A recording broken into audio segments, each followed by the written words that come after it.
All right.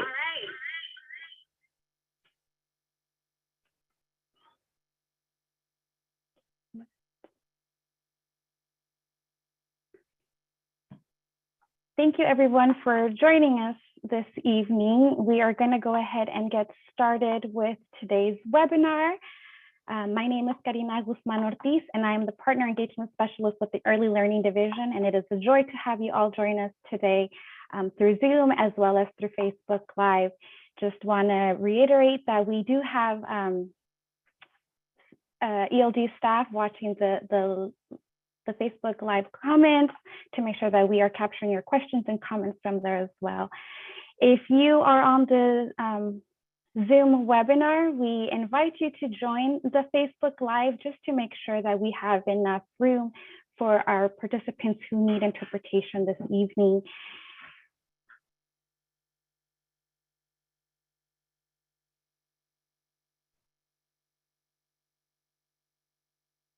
If we can go to the next slide to make sure that we have everyone understand how to go ahead and switch to their desired language. We have interpretation in several languages. So maybe I'll go ahead and just call each one of our interpreters before we get started with all of the information so that they can let our participants know exactly how to select their needed language.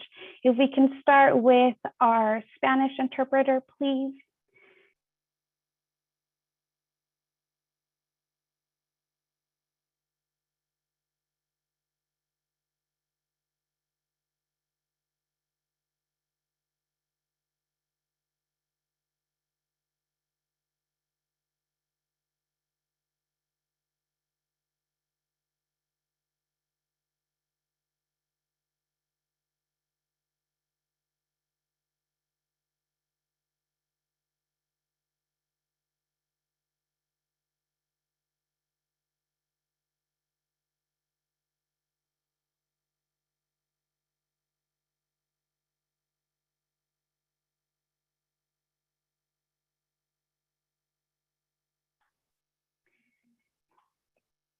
Gracias. If we can have our Russian interpreter, please give instructions to everyone joining.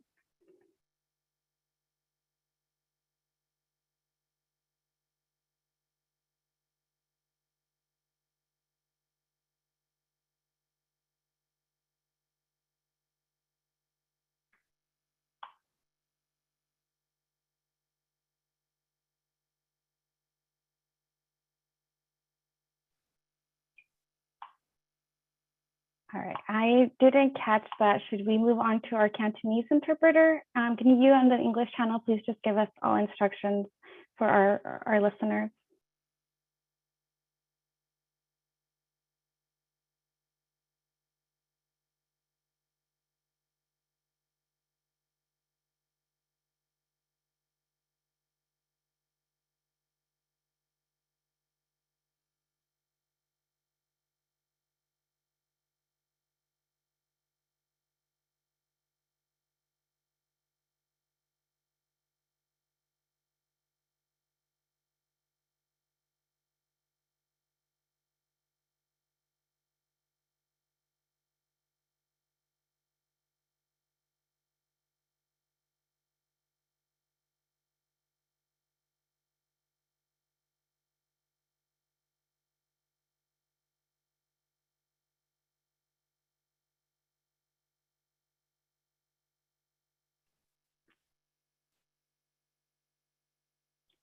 Thank you. Our Vietnamese interpreter, please.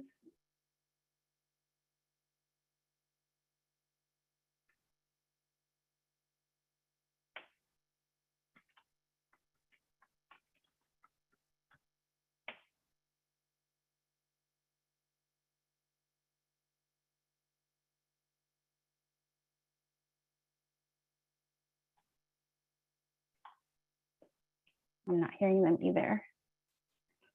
And Somali interpreter, could you please give instructions?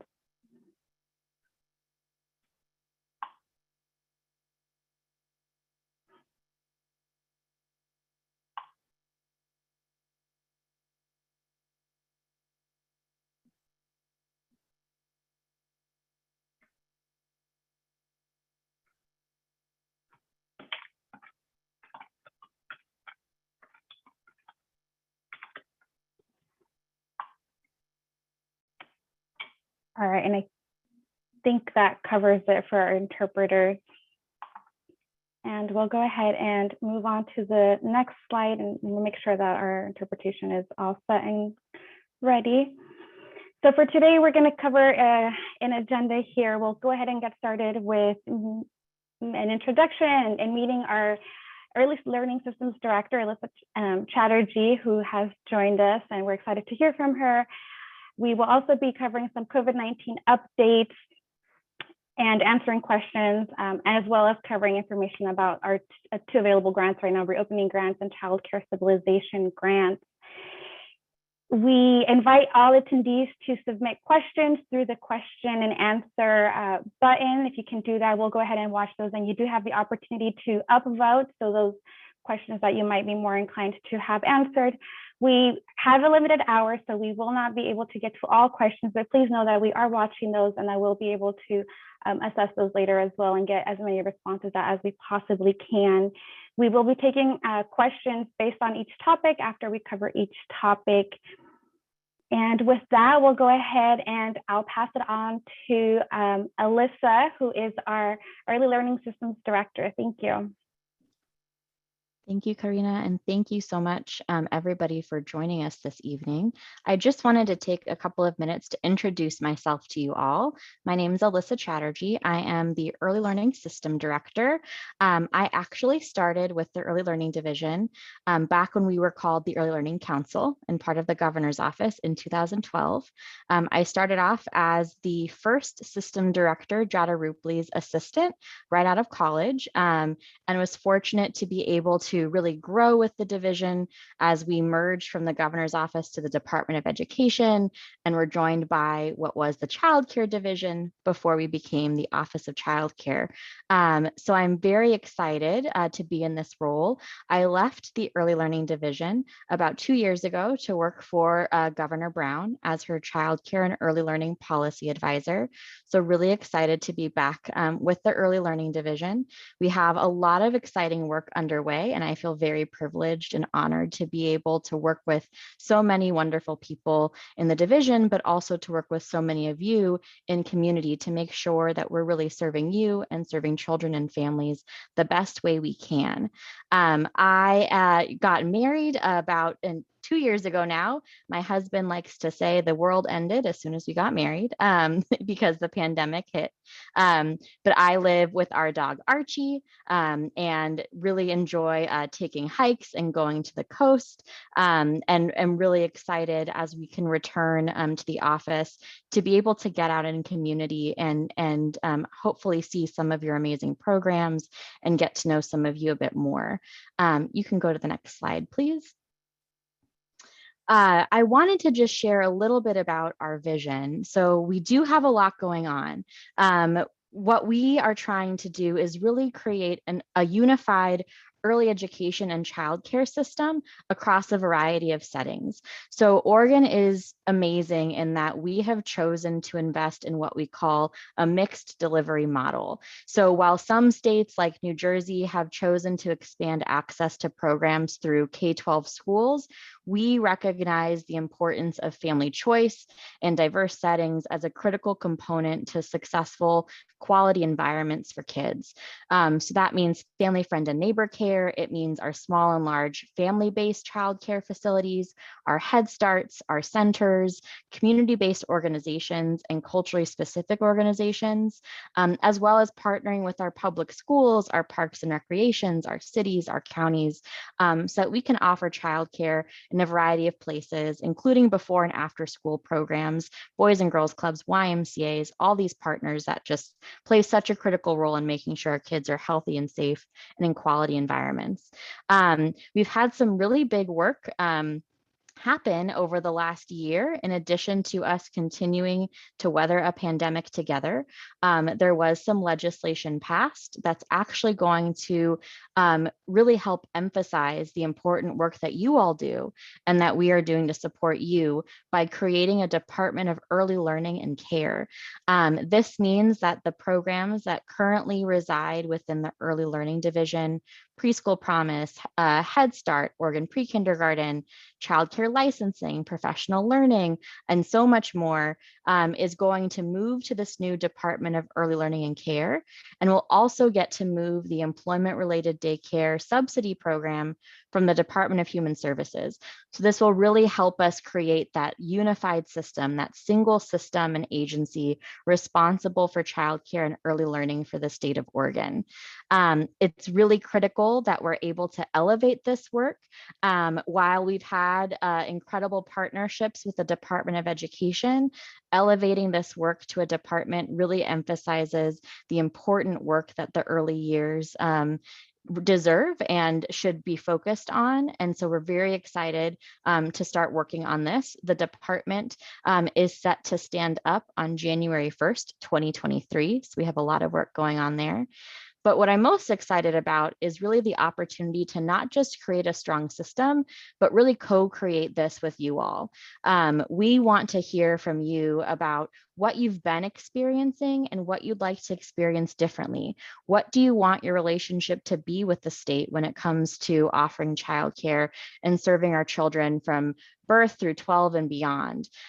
So we will be providing these opportunities in the spring. So more to come while we're working on preparing our reports for the legislature around this, but really looking forward to this opportunity. And we're committed to keeping you all in the loop over the coming months as we prepare for February, when we'll come to the legislature, request the resources we need to do this work, as well as any recommendations on staffing and infrastructure that will be important to the success of the new department.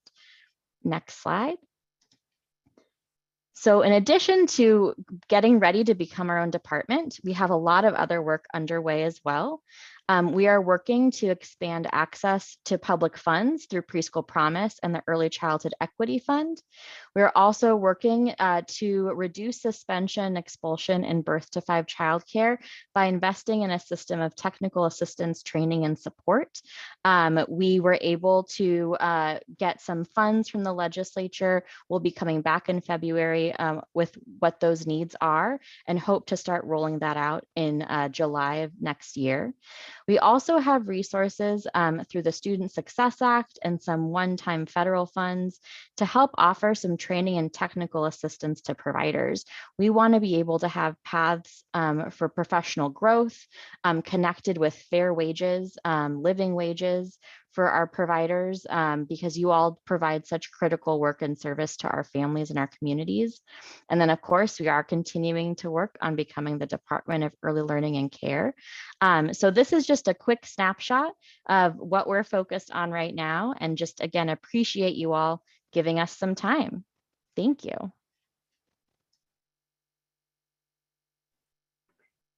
Thank you so much, Alyssa, for that. And I just want to hand it over to Ronnie and see if we have any questions coming in for Alyssa regarding her or the Department of Early Learning and Care in that transition. Thank you. We did. Alyssa, there was a question about, will the combining of this help to speed up the CBR process?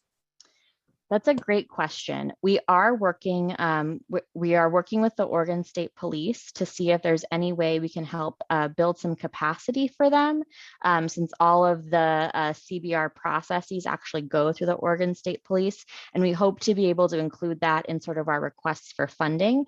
Generally speaking, the CBR process is a federal requirement associated with the Child Care Development Fund dollars that fund our system. And so the requirements of them, the background checks that are included in that are something we have to adhere to, but we do know that there have been delays. We did just get an update that backlog should be significantly reduced, but this is something that we're hearing from other states as well, and we'll continue to work on solutions.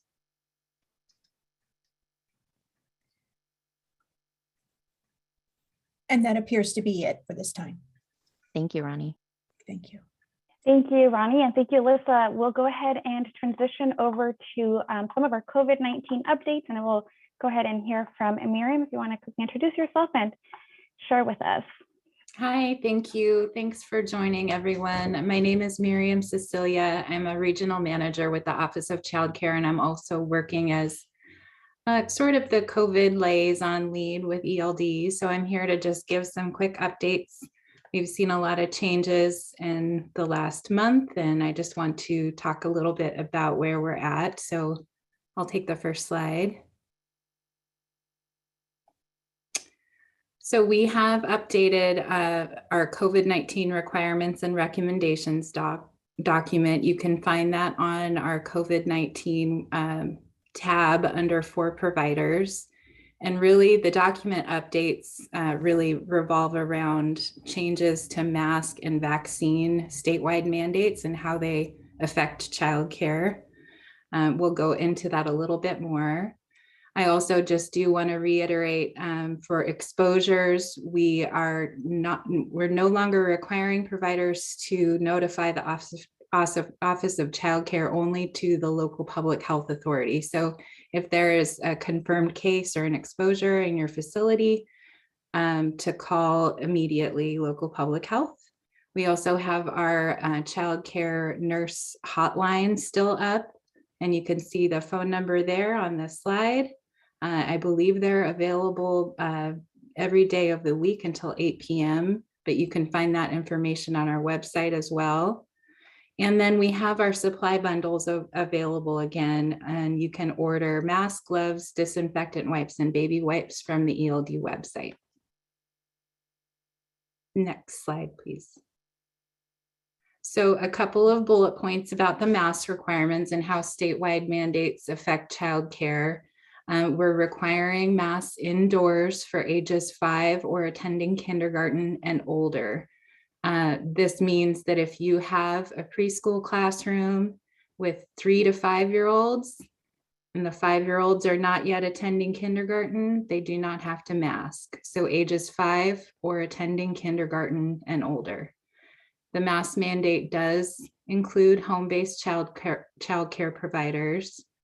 And the outdoor mask mandate, statewide mask mandate, does not apply to childcare or early learning programs. We have also confirmed with Oregon Health Authority that adult face shields are approved only with documented medical exemption. And this is an Oregon OSHA requirement. Next slide, please. So how vaccine mandate affects childcare. Vaccines are only required for staff and volunteers age 16 and older in programs that operate in or on a K-12 facility. So school-based early learning programs that share facilities with K through 12 schools, their staff and volunteers must vaccinate by October 18th. For early learning programs that lease space on a K-12 campus but share no facilities, including a playground, staff are not required to vaccinate. For these programs that wouldn't have staff required to vaccinate, it's the responsibility of the employer to ensure compliance and verify status. Next slide, please.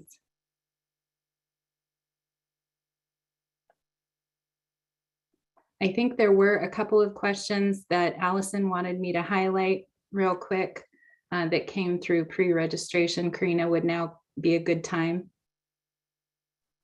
Yeah, go ahead. Okay, so there was a question that came through. Will there be a vaccine requirement for programs that receive public funding? At this time, there is no vaccine requirement for all of early learning programs, only those that are operating sharing K-12 facilities. We want to clarify quarantine requirements again, and I believe we have a senior health advisor on tonight. Did Carrie make it? Hello all, yes, can you see and hear me? Hi, Dr. Carey. So Dr. Carey is a senior health advisor with the Oregon Health Authority, and I asked her to come on to answer any questions that might be public health related. And so we'll just refer still to our exclusion chart that providers have been using. It has not been updated since May of 2021, but it's still accurate. And Dr. Carey, would you mind just kind of giving a brief overview, a reminder of what those exclusion requirements are? So individuals that are confirmed to have COVID or have presumed COVID need to isolate for 10 days per standard isolation procedures that have been in place for the duration of this pandemic. For quarantine, we still strongly recommend, and the best practice is to quarantine for 14 days for those individuals who have been exposed to COVID, but do not have confirmed COVID yet, and that allows for ensuring that no COVID is incubating. Depending on local public health jurisdiction, there may be options for individuals to conclude quarantine earlier, either at 10 days or 7 days with a test, but that will be determined in conversation with your local public health authority. Thank you, Dr. Carey. And I also do want to confirm, so our providers understand if they are exposed to a positive case and are vaccinated, they do not have to quarantine.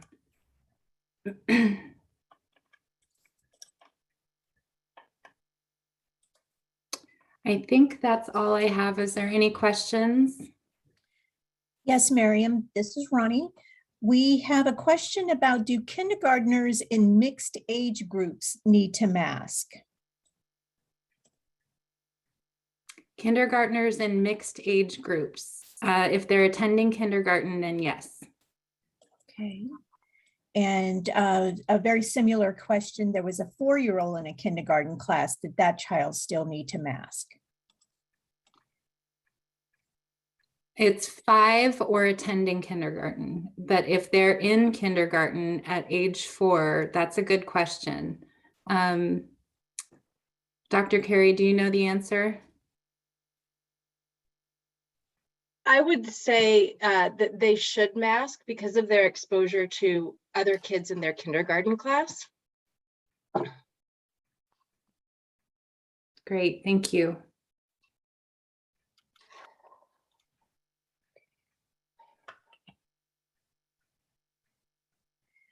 There was another question. If they don't take any school-age children in their site, can they eliminate mask altogether?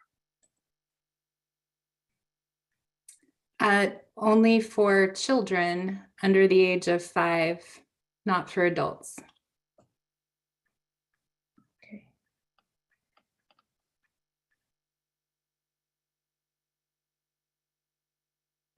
Okay, that looks like about it for now. Okay, thank you. Isn't covered. Great. And I just want to remind our Facebook listeners that we are also watching the chat there. So if you have any questions, please feel free to enter them in the Facebook comments, in the Facebook chat, and we will go ahead and keep an eye on those. And with that, we'll go ahead and transition over to Dawn to give us an overview of available grants. And we know we've had lots of questions come in about these in the last couple of days and weeks. So thank you for being here. Great. Thank you, Karina. Hi, my name is Dawn Taylor, and I'm the Director of Organizational Development with the Early Learning Division and have been leading the work on getting some of the emergency childcare grants, the reopening, as well as the new childcare stabilization grants. The first grant I want to walk through are the reopening grants. This grant application opened in August and is opened until November 30 of 2021. From when you receive a grant, the grant performance period is July 1, 2021, and then 6 months after a fully executed contract. The grant review team reviews these grant applications twice a month so that we can process out batches in order to get grant agreements out to approved providers, as then payments. Who is eligible for the reopening grants? So for a licensed childcare provider, they would have needed to be operating in February of 2020. They would have needed to discontinue providing care between March 1 and June 2020 until sometime in between there, June 28th to June 21, except for regular closures. They also would have had to reopen or have plans to reopen after June 30 of 2021. And they must also commit to being enrolled with Find Childcare Oregon and open for referrals. Very similarly, license exempt providers receiving ERDC, they must have been listed and approved to receive childcare subsidy with ODHS during February of 2020. Did not stop providing services sometime between March 1st of 2020 and June 28th of 2021, and has reopened or has plans to reopen after June 30 of 2021 and commits to being enrolled with Find Childcare Oregon. The reopening grants are not available to Early Head Start, Oregon Pre-K, and Relief Nurseries, as they had ongoing contracts with the state and other entities during the pandemic. The estimated award amount for the reopening grants you can see on this chart here, license exempt, registered family, and then based on the capacity for certified centers.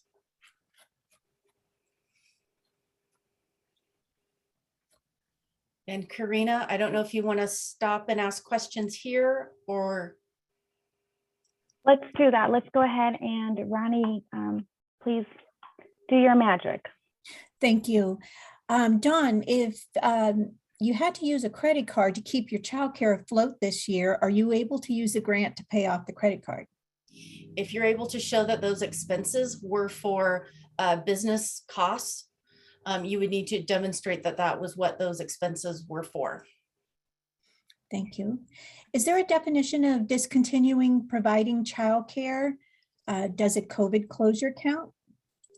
It would need to be for more that it would need to be a closure not related to like a quarantine period.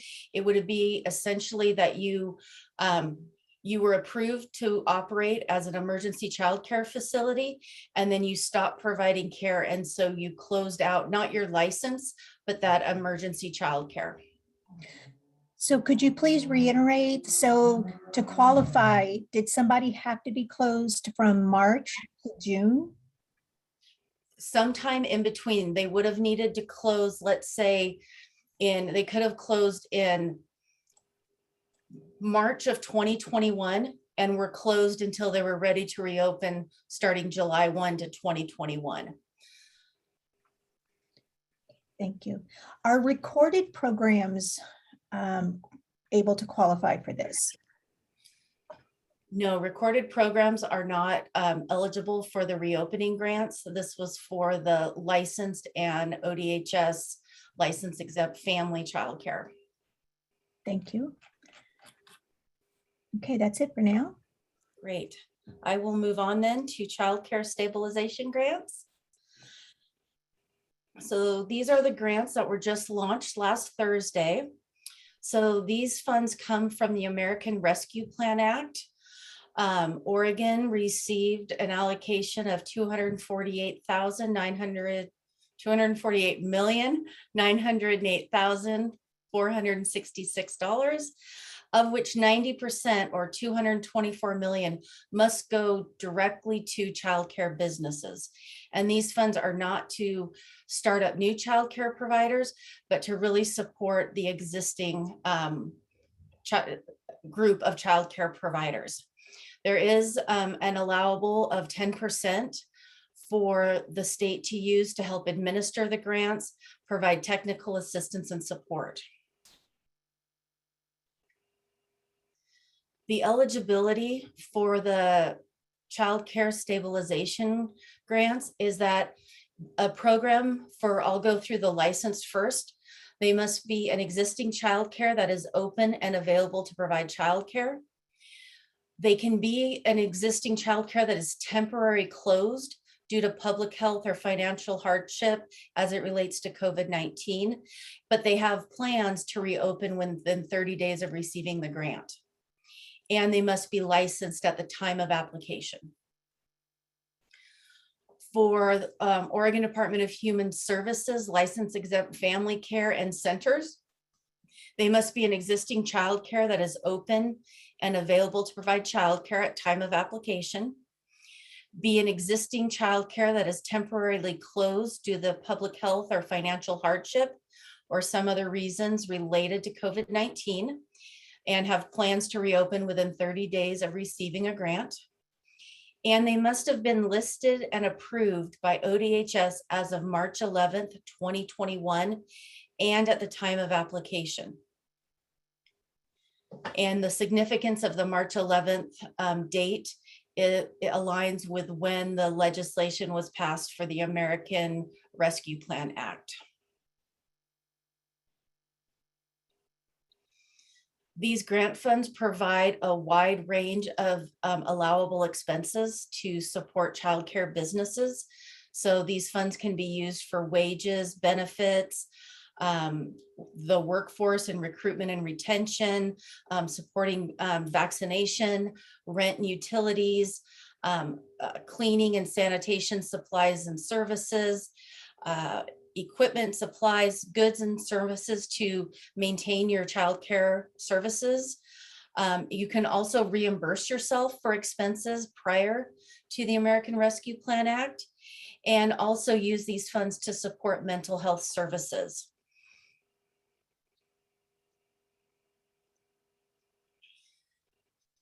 So with these supports is that we have our application online. Providers are able to access the application in English and Spanish.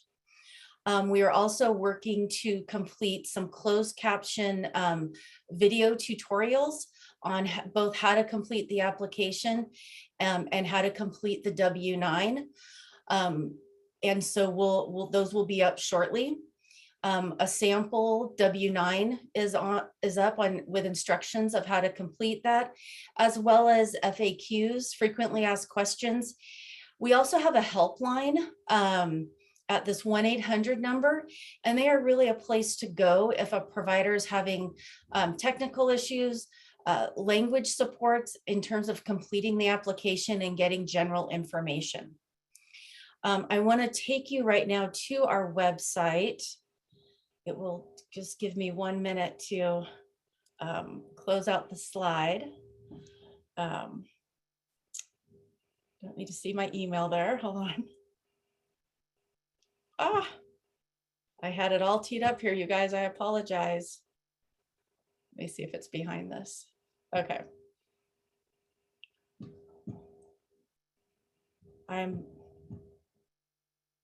apologize. Let me get this teed up.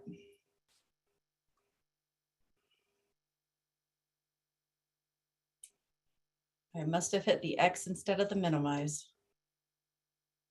I'm going to stop sharing my screen for 1 second because I feel like that might be causing an issue. It was. Hold on.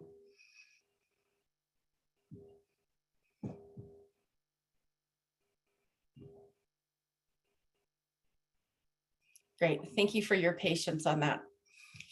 So if you go to our earlylearning.com and you click on the COVID-19 button, you'll be able to come over, and here you'll find information for the reopening grants as well as an application link.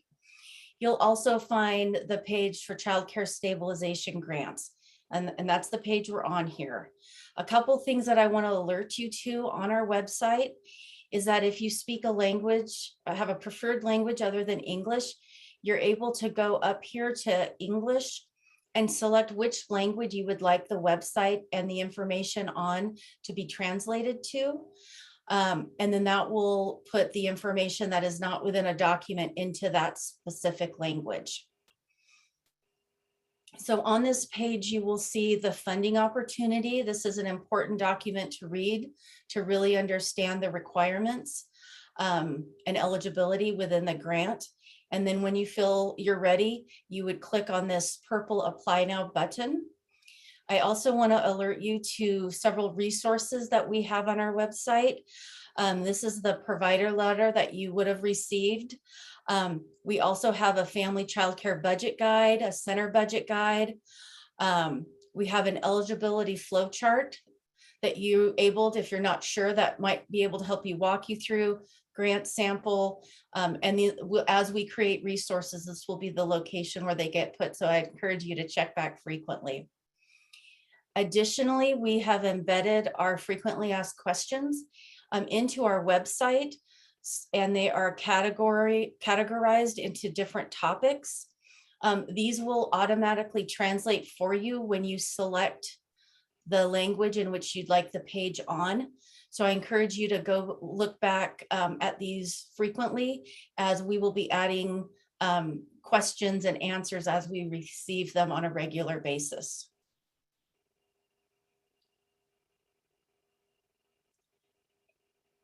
Questions, Ronnie? Ms. Dawn, your topic is very popular. So I'm going to go through several questions, and we also have some of them coming in from Facebook. So we really appreciate that as well.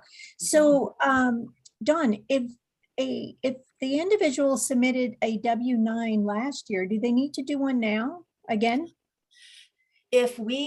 So when somebody applies for the stabilization grant, as we start working through those, we're going to look and see if we have one from you from a past grant, which many people will, and we'll essentially ask if there's any changes. So no, you won't need to do a W-9 form if you've already completed one for one of the emergency grants, unless you have changes. Okay, thank you. If you have received a reopening grant, are you also eligible for a stabilization grant? Yes, you may be eligible for a stabilization grant as well. It's really the unique eligibility of each of those grant opportunities. Did you have to be closed to receive the stabilization grant? No, that is not one of the eligibility requirements. It is really that you're opened and actively licensed and caring for children, or and then for ODHS, that you're listed and approved with ODHS as of March 11th, 2021. Okay. Could you shed some light on why the recorded programs were not eligible? Yeah, happy to. Essentially, this federal legislation that came out for the child care stabilization grants require for eligible providers to meet federal health and safety standards, of which that requires certain training requirements, the CBR, to participate in the CBR, as well as having unannounced monitoring visits and annual inspections. Alyssa, is there anything you would want to add? I know we've talked a lot about this. Yeah, thank you, Dawn. So Oregon is a little bit unique because most states don't have what we call recorded programs. So the tricky part here is that we know many recorded programs do have very strict health and safety standards in place. However, because they are a recorded program, not a licensed program, they are not enrolled in the Central Background Registry and do not have to follow those health and safety requirements Dawn mentioned that are federally required. And they also don't have those monitoring visits. And so while we know so many of these programs have been serving some of our most vulnerable kids and families and are adhering to many health and safety standards, they do not qualify under the federal legislation because they're not subject to those components that Dawn just mentioned. Thank you both. So Dawn, can you explain the process after you submit your application? How many days is it before you're approved? When do you get the funds, and how are the funds dispersed, and how long do you have to spend the funds? Great question. So essentially, from when you apply, we anticipate that there's several things that have to happen prior to receiving a payment. So the first thing is your grant application will need to be approved, that you meet the eligibility criteria. Next, we need to check and make sure that you are set up in our state payment system. And this state payment system is different if you're a ODHS provider. It's a separate one. So many of you, as we talked about earlier, we may have a current W-9 on file. For those who don't, we're going to need to collect that W-9 first, get you set up as able to receive payment from the state. Once that is done, we will then issue a grant agreement for you to sign. That'll come through DocuSign. And then once we get that back, we will initiate payment. Hopefully, our goal is within 21 days. To give an exact timing, it really depends on that W-9 and the accuracy of that information and getting things set up in the state system. Once all that is set up, things move pretty quickly. Thank you. Is this grant for preschool promise providers as well? Great question. So yes, if the preschool promise is not an early Head Start, or relief nursery. Much like I know that there are many childcare partnerships out there. And so if you receive, like you have contracted slots, or like with Preschool Promise, you're a private, you provide the mixed delivery of childcare. You have your private childcare business, but you also have some Preschool Promise children, you are eligible to apply for the stabilization funds. Thank you. Are these grants taxable? It depends on every program's tax situation. What I can say is that these funds have not been made exempt from being taxable income through the federal legislation. And so providers need to contact a tax advisor to kind of help look at their particular tax situation and determine how these funds will impact their taxes. Okay. And if we spend the money on all the categories listed that we need to spend the money on, do we still have to pay taxes? Yes, this is still taxable income. And again, I don't know that you'll have to pay taxes. It's taxable income, but based on whether there's a lot of factors, whether you're a nonprofit, for-profit. I mean, your tax situation is unique to your business. And so seeking a tax advisor can help to answer that question. Thank you. So will the providers, when they get their payment from the grant, will they be receiving paper checks in the mail? It depends. Some programs are actually set up for ACH, so for a direct deposit system, but that very few are. If you are not set up to receive direct deposit, you will be receiving a paper check in the mail. Okay.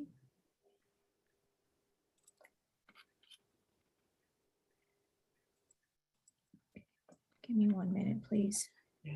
So if you are receiving preschool promise funds and you even have an equity fund, are you eligible for the grant? I think we would have to look at that situation. I think the determining factor is, do you also have private pay? We're not looking at equity fund. That's not one of the questions. So I think we would want to talk offline. My initial is yes. And I think what I would encourage everyone to do is that if you read through the eligibility criteria and you believe that you're eligible or you think you might be, please apply. And then we can sort those out as they come. And Dawn, I'm even losing track of my own questions, so I'm not quite sure if you've answered this. Forgive me if you have. So how much time do we have to spend the money once we receive the grant? Yes, so you're able to spend these funds from January 31st of 2021 until 6 months after you have an executed grant agreement. So if, let's say, someone has an executed agreement in November, it would be January 31st until 6 months after November 30th. Because it's a rolling application, the end, so it's 6 months, it's January 31st, 2021 until 6 months after you have an executed grant agreement. Thank you. Is it possible to get the entire funds in 2021? No, we have these split up into 2 payments. And we'll be reviewing for eligibility prior to sending out the second payment. Okay. Okay, so this one here is a little bit lengthy. In the program description, section 7, it specifically describes offering family tuition and co-payment relief, but they don't see a category for that in the allowable expenses. Confirming that they can use the money for that cost and wondering what category documentation is required for that area or any of the areas. So I think that is going to be an area where I'd encourage you to reach out to your child care resource and referral in terms of some of the best ways to document your expenses. There's also lots of great resources on our website for that, as well as if you're a family childcare, Tom Copeland has some good resources. That is not something that the early learning division in terms of how to keep accounting records, but definitely encourage you to reach out to the CCR&R, and we can also help direct you to some additional resources. If you're not able to get help there, please do email our grants inbox at eccgrants@state.or.us. Thank you. What are the reporting requirements? There are no reporting requirements for the Child Care Stabilization Grant. The important piece is that providers maintain good documentation and seeking help. And we've got the Child Care Resource and Referrals Agency set up to help do that in case a program is audited. Thank you. Can you use the stabilization grant to spend the money on past expenses? You can use the funds for expenses from January 31 of 2021 until when your contract ends 6 months prior to being executed. And so, yes, any expenses within that time, you can essentially pay yourself back with these funds. Okay. One moment. I have a question in the chat that's in Spanish. There are a few, and I'll go ahead and translate those. Okay. This one says, if a provider has vacation time planned, or an annual vacation time planned at the time that they're supposed to be open, is it necessary to cancel their vacation to keep grant funding?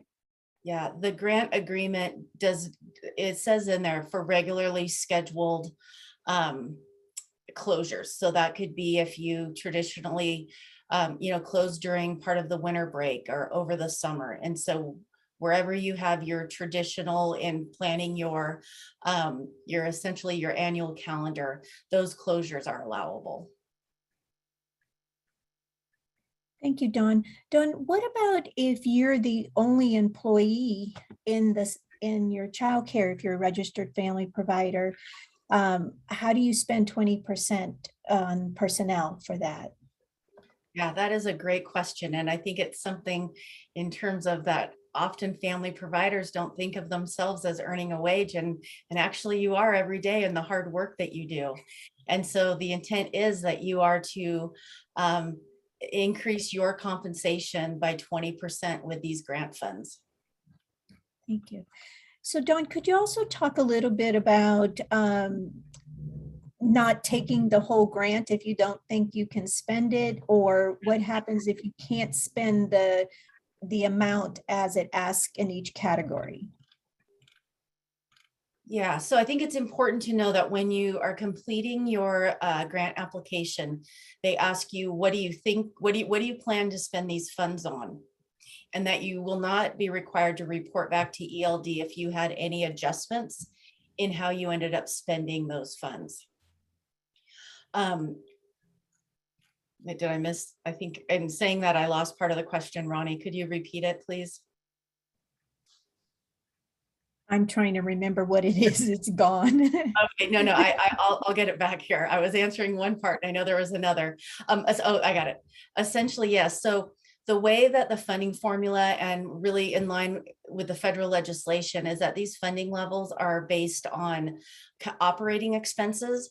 So when you look at the funding that you may be eligible for and you think that that is beyond what your operating expenses are, then you can request to receive a lesser amount. So you're able to say, I know I only need this much. This falls within what my operating expenses are. If you're not able to spend all of the funds, then you would contact us and we would work together to recover those funds that were not able to be allocated for the allowable expenses. Thank you. Dawn, what about if you are a child care facility, but you have a few Head Start children in your program, but you're not a Head Start, but you have a few Head Start contracted slots? Are you not eligible for the grant? Having the few contracted slots of Head Start, the same with the preschool promise, that does not make you ineligible for these grant funds. It is only like a fully funded Head Start program that are not eligible for these funds. Thank you. So can you explain a little bit more about the 20% increase in compensation for staff?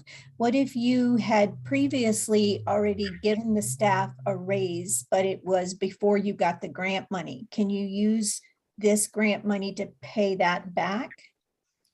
When you look at the grant categories that there is, and the grant period is January 31 through 2021, and so that you would be able to look at any increase in wage compensation within that range period for allowable expenses and how to calculate for that 20%.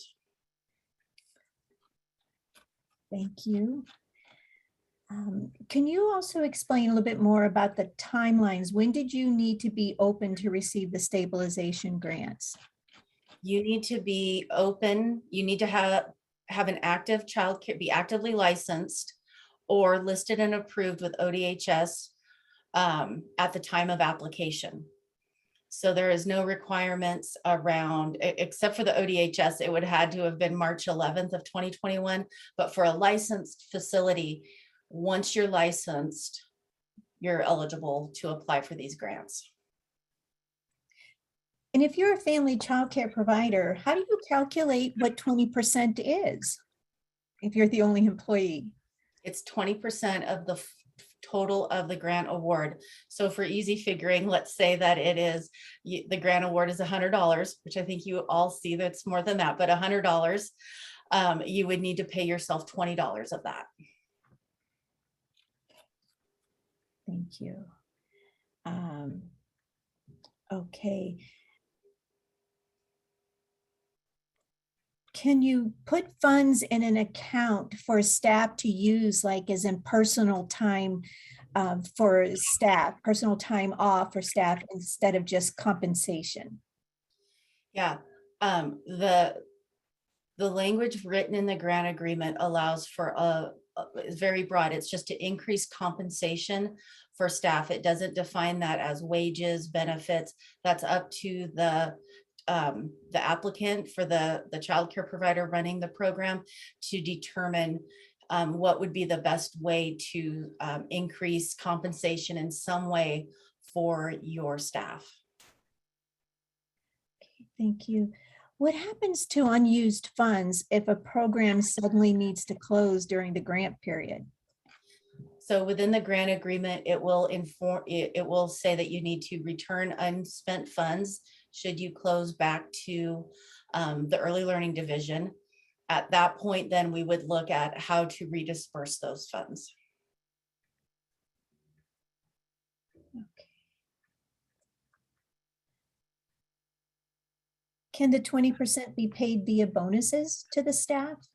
It is very broad. It is really up to the operator of how to increase the compensation best for staff. So it doesn't define wages, bonuses. It's really that in some way you need to document that 20% of the grant funds were given to increased compensation in some way for your staff. Thank you. And Donna, I think this might be your last question as we're almost time.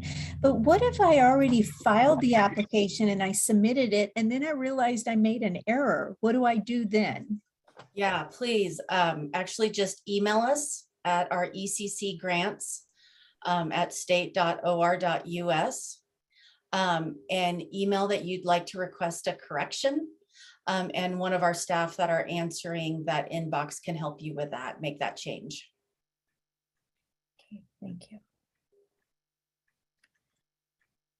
Thank you so much, Ronnie, for asking those questions. We've definitely been tracking the questions on the Facebook comments, as well as those coming in through the Zoom question and answer option. So Dawn, if you want to go ahead and I think just pull up the presentation to that last slide. So I know you touched on it really quickly there, but that would be helpful.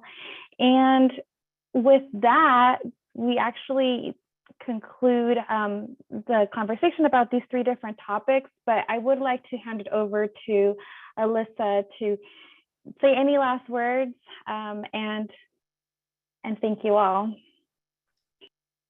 Thank you, Karina. Just want to again appreciate you all for taking an hour out of your evening to join. I know we didn't get to all of the questions. I saw some more COVID questions in the chat, so we'll continue to work with the Oregon Health Authority to get you answers and make those available on our website and through social media. Keep your questions coming on the grants and we'll work on those as well. Allison has included contact information, but for folks on Facebook, if you have question about the grants, you can email us at eccgrants, grants, at state.or.us. And I hope everybody has a great night. Thank you so much.